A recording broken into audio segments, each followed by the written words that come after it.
Smallville, oddly enough, was a series that I watched almost religiously. And it was one of the two things that made me immediately wonder why so many people think that Superman is boring, because this series ran for 10 years. 10 years! Like, not anything even remotely Batman ran for that long. At least not that I know of. Superman has always been a staple of DC, and this telling of his origin led to a lot of drama and a lot of tension. With the first season being all about, exploring Martha and Jonathan trying to help Clark, get to know about his alien origin as his power was starting to really start to come to the forefront. And the whole angle of meteor freaks, people who are like kind of infected by shards of Krypton, becoming these supervillains, it easily led to the whole Monster of the Week format. And it was just like, yo, that's kind of genius.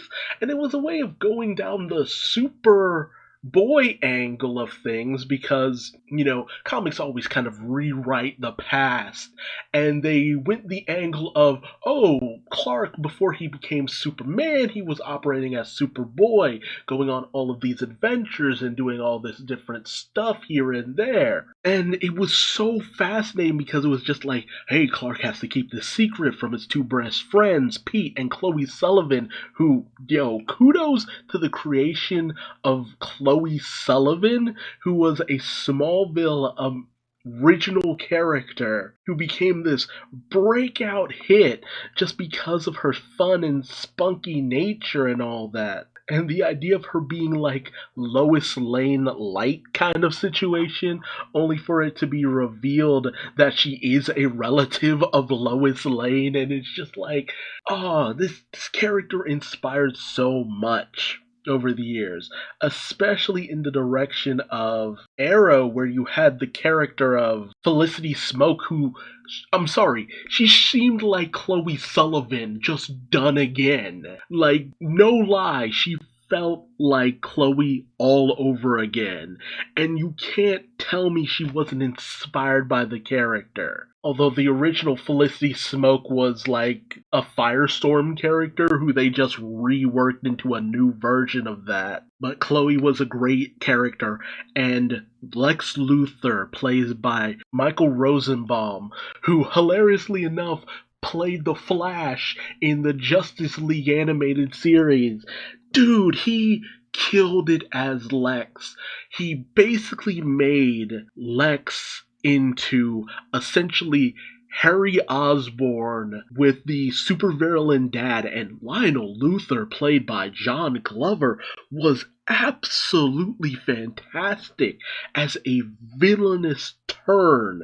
Very Green Goblin-esque, but with Lex Luthor just really becoming this sympathetic yet irredeemable character in a lot of situations, with his and Clark's friendship going back and forth, forward and backward. You never knew exactly where it was going to land. It was absolutely fantastically done. And despite, by today's standards, it's cheap as all get out and it spins its wheels ad nauseum, there was just a lot of fun in the series. Season 2, where all of the secrets start to come out, Clark fully learns about his history and Jor-El and all these tornadoes that hit Smallville, and Clark's relationship with Lana Lang that starts to grow and develop. And man, the role of the love interest is such a thankless situation between Lana Lang in this series and Iris West in the Flash series. It's just like, you don't get enough to go off of. It's all drama. Your involvement is all drama. But at the same time, this is the CW, or, well, the WB at the time. Like, this set the standard for CW shows, though. Like, everything that spun out of this helped to create CW stuff. And then when you got to season 3, and Jor-El starts to feel like this almost malevolent force in Clark's life for a time being, and the price that Jonathan Kent has to pay, and it's like this real heavy drama stuff that really starts to hit, and it's just like, okay, who's good, who's evil, like which side are you really exploring with this? And the directions that Lex has taken down is just like, it's really tragic and sad how he keeps spiraling into this villainous role, and the direction they take with Pete Ross is kind of sad too, and Lana and Clark's relationship starts to hit some really unfortunate points and all this. And then you got to season 4, which starts to really increase the involvement of comic characters as Lana goes into this relationship with someone else. Pete Ross is gone completely. Chloe hasn't been involved for a hot minute. You get Lois Lane introduced, who starts to become Clark's love interest for the most part. An appearance, oddly enough, by Bart Allen, who, I mean, yeah, he was fairly popular at the time, but it was just like, dang, I really do wish it was Barry Allen, or at the very least Wally West, but then that raises some complications. And, you know, with a series set in the past, you might as well go with Bart Allen.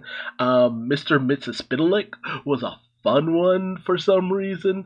You know, a lot of fun with that one. And Clark's relationship with Lex just gets worse with each season. It goes down some very unfortunate avenues. And then season 5 really ramps it up as Lionel Luthor comes back and he tries to become this nicer person. Lex is skeptical as all get out, and he's trying to prove that his father is still the same person he's always been. Clark is going to college. Lana has become completely distant from Clark, while as Lois has moved in as a regular for the series.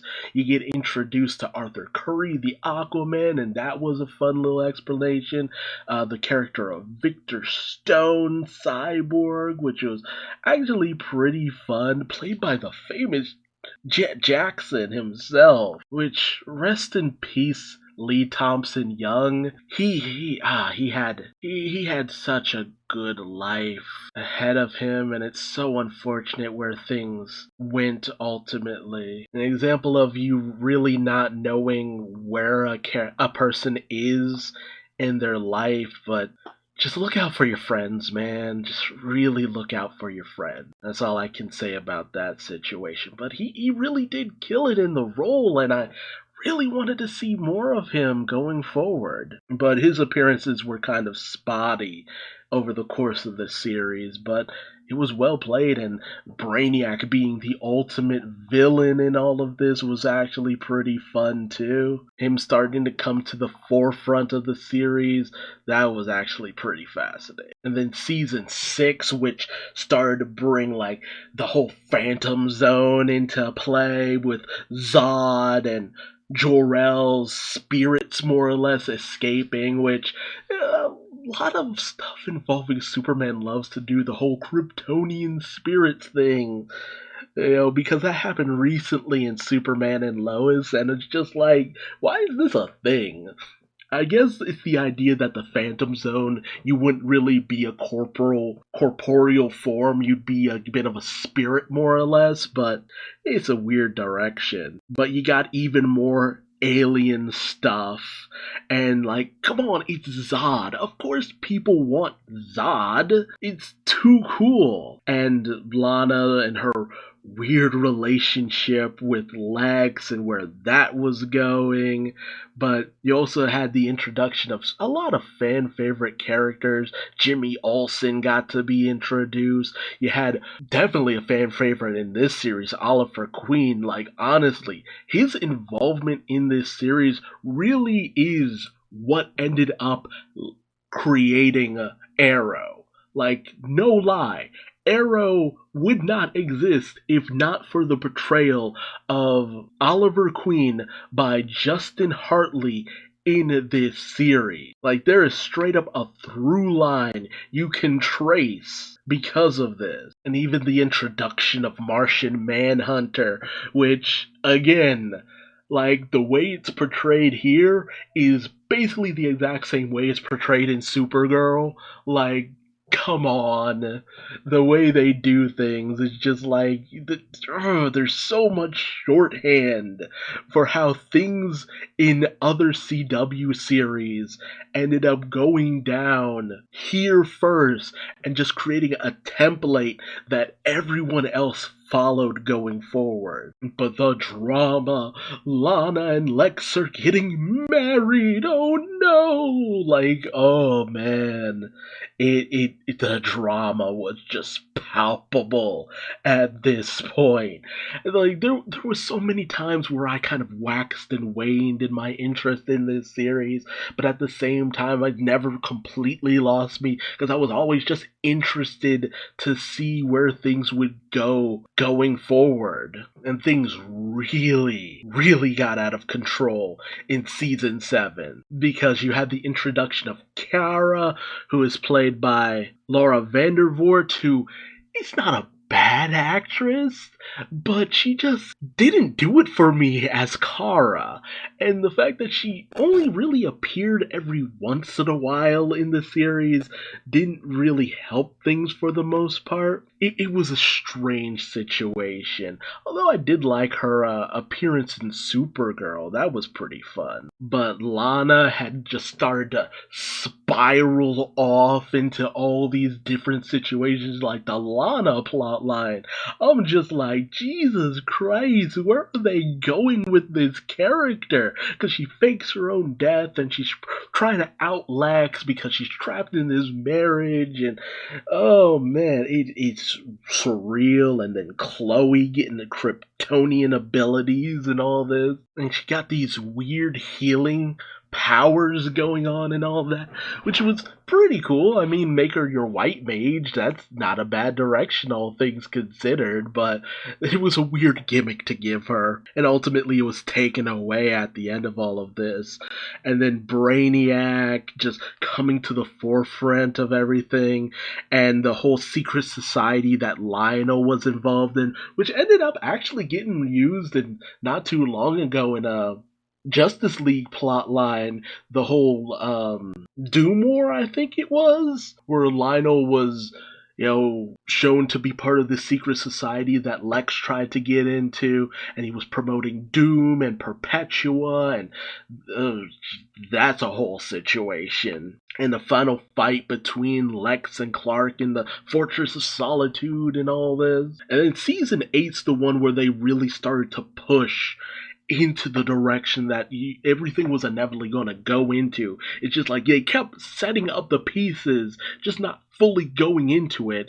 Like, Clark is full on working at the Daily Planet. It's just like, all he needs is the suit. All he needs is the suit. Stop calling him the red and blue blur. God damn it. And his relationship with Lois Lane is like in full swing. Lois Lane is full on the girl for Clark. Lex is apparently dead. Lana is flying off into space or some shit around this point. You had the whole development of the Doomsday character, who the direction they went with Doomsday in this, I was not feeling it.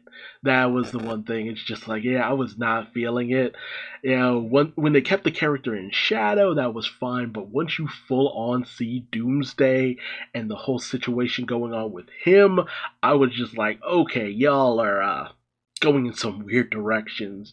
The introduction of Tess Mercer, which was like a combination of Mercy Graves and Eves Tessmacher, which is funny because you find out some stuff that's revealed about her going forward, and it's absolutely hilarious who she actually is, because I'll just say it outright. You find out she's Lutessa Lena Luthor, Lex's sister, and oh my god, the directions people love to take the whole Lena Luthor angle. And they bring her to the forefront of certain things, but, her relationship with Lex and that family gets so complicated, and that complication is brought right over to Supergirl. And I'm just like, y'all can't just be like, Lex has a sister, moving on. But it's straight up comic book book-ish how it goes forward. And it's the best example of how comic books and soap operas are so similar. Like, the way they work are so similar.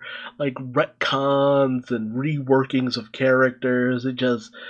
It makes your head spin at the end of the day. And Clark and Oliver butting heads on how to deal with Lex when he comes back. Like, they really did make Oliver essentially what Bruce would have been, which is again why it's obvious that Oliver in this series was the inspiration for Oliver in Arrow, because they basically make him Batman there. And Chloe and her relationship with Jimmy was interesting, but Chloe's relationship with Jimmy. You also got a little bit of the Legion of Superheroes, but I'm gonna be real, their appearance just never did it for me, because it was just like, you're not really doing enough with these characters to justify their introduction and all that. But it did kind of look like they were just writing out Lana and Lex going forward, slowly getting rid of those characters. And the same with Lionel, who I'm pretty sure was killed off ultimately. And, they were pretty much got rid of Kara altogether. Like, it was obvious that the series just kind of needed to reach a conclusion at this point, but it kept going for another 2 seasons as you got to season 9. And, ooh boy, where Clark goes off and fully starts training to eventually become Superman. He's now wearing the family crest, and it's just like, just be Superman, dude. Just be Superman. But this season didn't completely do it for me, because it was just like, I do remember the episode that introduced the Justice Society, which actually was pretty fun. And then they also introduced Metallo and stuff like that. I think they also had an episode about Task Force X, but it's just not a lot of memorable moments in season 9. I was just kind of ready for it to be done. Like, they killed off Jimmy Olsen too, which didn't ever sit well with me.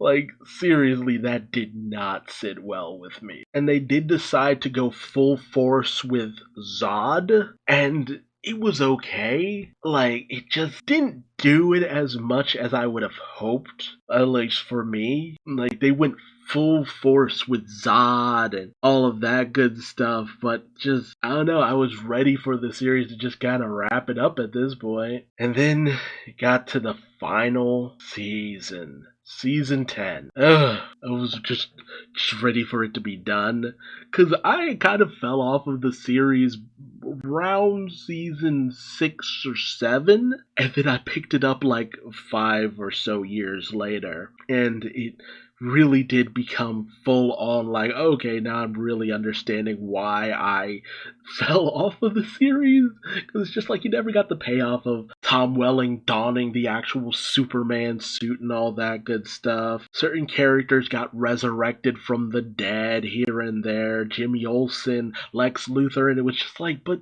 they were gone, man. You finished them. It was done. And there was just some fun stuff here and there. A little bit more suicide stuff. A background story of Darkseid, which was pretty good. Darkseid, I guess. Kinda a little good. That direction was pretty cool. You had Connor Kent Superboy involved in like one episode. I think it was only ever one episode, honestly. And his introduction, it was a disappointment to me, because it was just like, is that all? Is that all you're gonna do? Booster Gold and Jaime Reyes, the Blue Beetle, showed up, and oof, that Blue Beetle suit. That Blue Beetle suit. Oof. The whole situation with Tess and Lex reaches a head, which, that Lena and Lex's rivalry just, the history of these 2 characters will just keep running in that circle for all the time, especially if it's in a drama. Just, a lot happens. A lot happens towards the end, and it'll always be disappointing that you never fully see him in costume. Because, like, I always remember the end of this because it was like the only thing I actually watched, when it was actually airing. Because it was just like, it's the finale of Smallville, might as well. And I remember being so confused, and then the flash forward 7 years later to the distant time of 2018, my god! Where Lex is about to be elected president, and Clark and Lois still haven't gotten married, and, but Clark has fully become Superman, and then, we get ready to end things off, and then, you don't even get to see him in the costume. It's just like, god damn it! Friggin' lose my dang mind. Which is hilarious because you got Crisis on Infinite Earths, which came out in 2019, and that's when you next see Tom Welling in the role of this Clark Kent again, and it's just like, I don't know, it was something charming about that. An eternal shame that we still didn't get to see Tom Welling in the Superman suit, but I think he was just kind of done at that point. But the reappearance was still appreciated, if nothing else. Although I have to say that ultimately, the idea that, a year later, Clark might have just given up his powers in order to be with his daughters because they finally got married. They had 2 children, probably twin daughters, much like their sons and Superman and Lois. And so he gave up his powers. It's just like, of course, we miss the one time we would have gotten to see him as Superman. It's just like a year later after the flash forward. It's just like, no, he gave up his powers. He's just a normal person now. It's just like, of course. Tease us to the very end. But it was still good to see Tom Welling being that character one more time, and even as a normal person, still decking Lex Luthor in the schnoz. Man, an appearance by Steve. I mean, Michael Rosenbaum as Lex Luthor in that crossover would have just been the icing on the cake. Like, seriously. But we got to have Erica Durance as Lois Lane, so I'll take that. Which is funny because she was already portraying Allura, Supergirl's mother in the series, so, that was a little bit of a, I don't know how I feel about that kind of situation. But the Arrowverse has done that before, like making, this person is their mother, but they also look like this other character in this other series.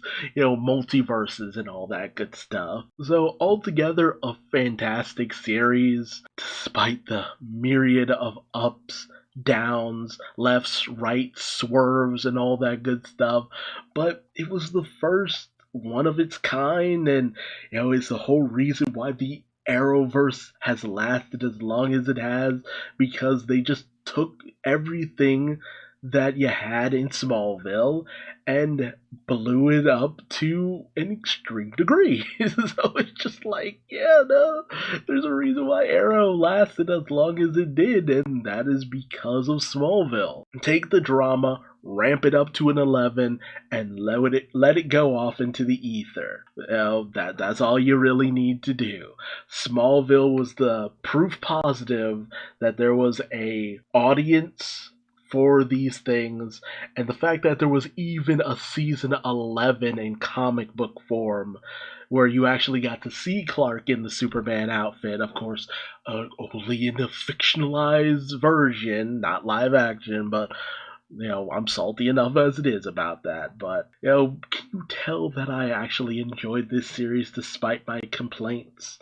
I had my problems, but I was still at every opening singing Save Me, because this show just had something to it. There was just something to this show that hooked me, because when it started I was 11, and when it ended I was 20. So it's just like that's a good chunk of my life that was dedicated to Superman and his struggles growing up and him developing into a young man and going off into the world and saving the day and all this, that, and the other. And the Arrowverse was kind of that next step. It's just like you've gone from your school days and now you've gone off into the world and now you're trying to make something of yourself and all that good stuff. So, yeah, Clark Kent will always have a positive light in my life because of Smallville, and that will never change, no matter what anyone has to say about this series. I still loved it in its own weird ways. It was still a great series, even when it wasn't taking place in Smallville. And despite the ups and downs, I will still hold it close to my heart. But tell me, did you watch Smallville? Did you enjoy Smallville? Did you fall off somewhere in the middle? Were you hoping you'd see Clark in the Superman outfit? And what did you think about the cameo made during the Arrowverse crossover? Let me know that and more in the comment section below. And if you like this video, please like, comment, subscribe, and hit the bell icon for notifications. And until next time, I've been Duuz-Diz-Din, and I will see you later. Bye-bye.